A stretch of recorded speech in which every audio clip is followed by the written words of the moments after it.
morning, ladies and gentlemen. We got him. On the evening of September 11th, a family member of Tyler Robinson reached out to a family friend who contacted the Washington County Sheriff's Office with information that Robinson had confessed to them or implied that he had committed the incident. This information was relayed to the Utah County Sheriff's Office and scene investigators at Utah Valley University. This information was also conveyed to the FBI. Investigators reviewed additional video footage from UVU surveillance and identified Robinson arriving on UVU campus in a gray Dodge Challenger at approximately 8:29 a.m. on September 10th, in which he is observed on video in a plain maroon t-shirt, light-colored shorts, a black hat with a white logo, and light-colored shoes. When encountered in person by investigators in Washington County on September 12th, in the early morning hours, Robinson was observed in consistent clothing with those surveillance images. Investigators interviewed a family member of Robinson who stated that Robinson had become more political in recent years. The family member referenced a recent incident in which Robinson came to dinner prior to September 10th, and in the conversation with another family member, Robinson mentioned Charlie Kirk was coming to UVU. They talked about why they didn't like him and the viewpoints that he had. The family member also stated Kirk was full of hate and spreading hate. The family member also confirmed Robinson had a gray Dodge Challenger. Investigators identified an individual as the roommate of Robinson. Investigators interviewed that roommate, who stated that his roommate, referring to Robinson, made a joke on Discord. Investigators asked if he would show them the messages on Discord. He opened it and showed several messages to investigators and allowed investigators to take photos of the screen as each message was shown by Robinson's roommate. These photos consisted of various messages, including content of messages between the phone contact name Tyler with an emoji icon and Robinson's roommate's device. The content of these messages included messages affiliated with the contact Tyler, stating a need to retrieve a rifle from a drop point, leaving the rifle in a bush, messages related to visually watching the area where a rifle was left, and a message referring to having left the rifle wrapped in a towel. The messages also refer to engraving bullets and a mention of a scope and the rifle being unique. Messages from the contact Tyler also mentioned that he had changed outfits. I know there's been speculation as well as to the writing on those casings, those bullet casings, and I believe we have that as well. And I will share that with you now. So the area north of Campus Drive Road where the suspect crossed over, you saw some of that in the video that we released last night, consists of a grassy area with trees on the edge of the UVU campus. Investigators discovered a bolt-action rifle wrapped in a dark-colored towel. The rifle was determined to be a Mauser Model 98 30-06 caliber bolt-action rifle. The rifle had a scope mounted on top of it. Investigators noted inscriptions that had been engraved on casings found with the rifle. Inscriptions on a fired casing read, "Notices, bulges, capital O-W-O, what's this, question mark."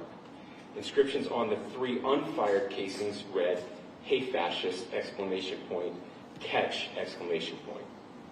Up arrow symbol, right arrow, and symbol, and 3 down arrow symbols. A second unfired casing read, "Oh Bella Chow, Bella Chow, Bella Chow, Chow Chow." And a third unfired casing read, "If you read this, you are gay, LMAO." We are indebted to law enforcement across the state who's worked seamlessly together, local law enforcement, state law enforcement, and our federal partners with the Federal Bureau of Investigation. We're grateful for everyone who worked together in such a short amount of time to find this person and to bring justice. I want to thank the public who has been so engaged, reviewing videos, helping us with sending in tips, and helping us get to this point. I want to thank the family members of Tyler Robinson who did the right thing in this case and were able to bring him into to law enforcement as well. I especially want to thank the family of Charlie Kirk, Erica, Charlie's parents, his children. I want us to be thinking of them as we bring justice in this case. They will be involved in that justice. We will be working very closely with them as we move through this process as well. This is a very sad day for our country, a terrible day for the state of Utah. But I'm grateful that at this moment we have an opportunity to bring closure to this very dark chapter in our nation's history. With that, I will now turn the microphone over to the Director of the FBI, Kash Patel. Thank you, Governor. This is what happens when you let good cops be cops.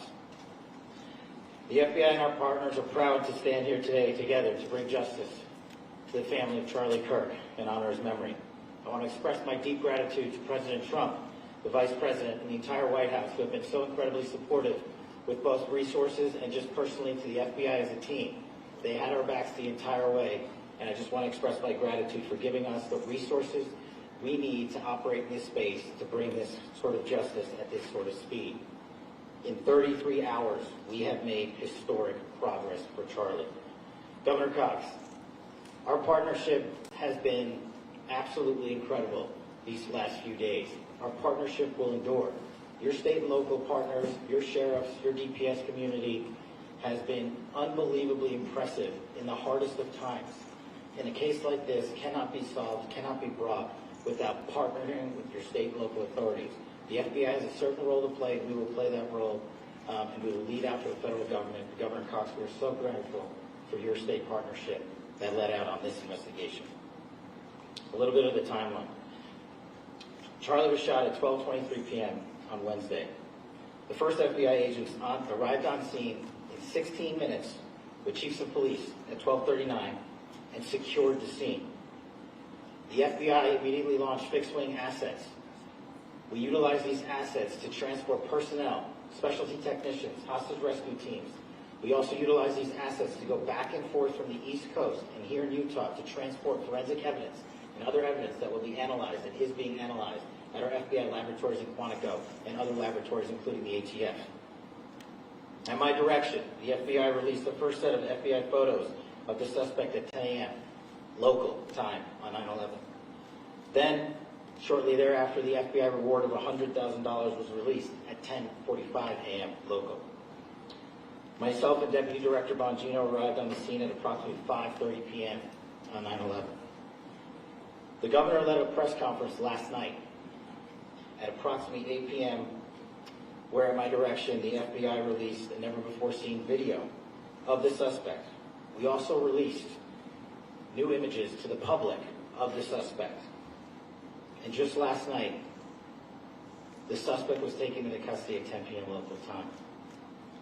In less than 36 hours, 33 to be precise, thanks to the full weight of the federal government and leading out with the partners here in the state of Utah and Governor Cox, the suspect was apprehended in a historic time period. And I want to highlight what Governor Cox said. This would not have been possible without you, the media, and you, the public. That's why we went so public, so fast, and we're so transparent, and we're committed to that transparency. The crime scene, just a little bit there. It is a large crime scene. State and local authorities, along with federal authorities, processed that crime scene quickly, and I even had the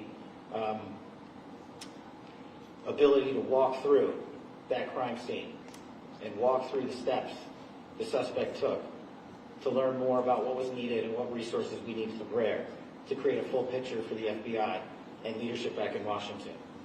Furthermore, thankfully to state and local partners, forensic evidence has been seized and continues to be garnered. Forensic evidence has already been evaluated at FBI laboratories in Quantico and state and local authorities here. We will continue to process evidence as we see it, as we collect it, and we will continue to deliver to Governor Cox and his team. Last night we had a total of approximately 7,000 leads. As of this morning, thanks to your great work, we have over 11,000 leads that were called in to the FBI. And we are running out every single lead that we can. Every one of those leads will be run out. The arrest is a testament to the dedication of good law enforcement being great, and partnerships in law enforcement, which I've tried to highlight as my tenure as the director of the FBI. There is no better relationship for law enforcement than the FBI to partner with state and local authorities, and you've seen it here in these last few days. The FBI Salt Lake Field Office, along with our offices in LA, Phoenix, Denver, San Antonio, Las Vegas, Pittsburgh, Buffalo, our headquarters component in Quantico, all participate in the FBI. I want to express my deep gratitude to the employees of the FBI, the men and women, the evidence response team tacticians, the special operators, the agents, the support staff. You have done monumental work in historic time when the public, who had a right to demand such an expeditious solving of an investigation, the FBI answered that call diligently, critically important to our nation, and we delivered. And I'm proud to be their leader, and I'm proud to be the director of the FBI. This is very much an ongoing investigation, as the governor said, and we will continue to work with state and local authorities to develop the investigation, to provide them the evidence they need for their ongoing prosecutions, and we will be here to answer every call they absolutely have, as long as it takes, for as long as we need to find and apprehend whatever suspects were involved in this crime. Lastly, to my friend Charlie Kirk, rest now, brother. We have the watch, and I'll see you in Valhalla.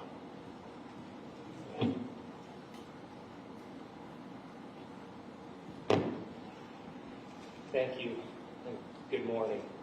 I would just like to take a few minutes as the sheriff to express my gratitude for everybody who has played a part in this investigation. As you know, it's been a vast, a complicated, and a very, very fast-paced investigation. You're looking at people standing up here who are running on, if they got an hour's sleep in the last couple of days, they're probably lucky. It has been very taxing. It has been so impressive speaking on behalf of the local law enforcement to see the cooperation that we've seen in this type of case. Across the state, sheriffs, chiefs, our state partners have stepped up and have come to the call on anything that we needed. Our county chiefs have been phenomenal. Our Utah County Attorney, Jeff Gray, who's standing up here with us, has been phenomenal in leading us through this investigation. I would like to thank the federal government for their resources, their assets. Our local team here, our FBI team, has been extraordinary in helping us work through this and bring this person to justice. Most of all, I would like to thank the public, and specifically, I would like to thank the public who turned to prayers and who turned to positiveness for us. I would like to thank them on behalf of the law enforcement community because we needed those prayers. That's what we needed to get through this. We needed your support, and you gave it to us. We needed your patience, and you gave it to us. And I would like to thank you for the Kirk family because that's what they need, is your support and your prayers, and that will get us through all of this. So thank you, everybody, for everybody that has stepped up. We've had such a phenomenal response to this. Thank you.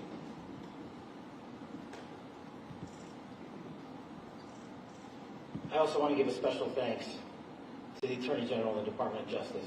Their unwavering support and their commitment to justice is shown true here. And without AG Bondi and Deputy Attorney General Todd Blanche and the resources they brought to bear, we would not have been able to complete our mission. And I just want to say special thanks. It's an honor to be a part of the Department of Justice.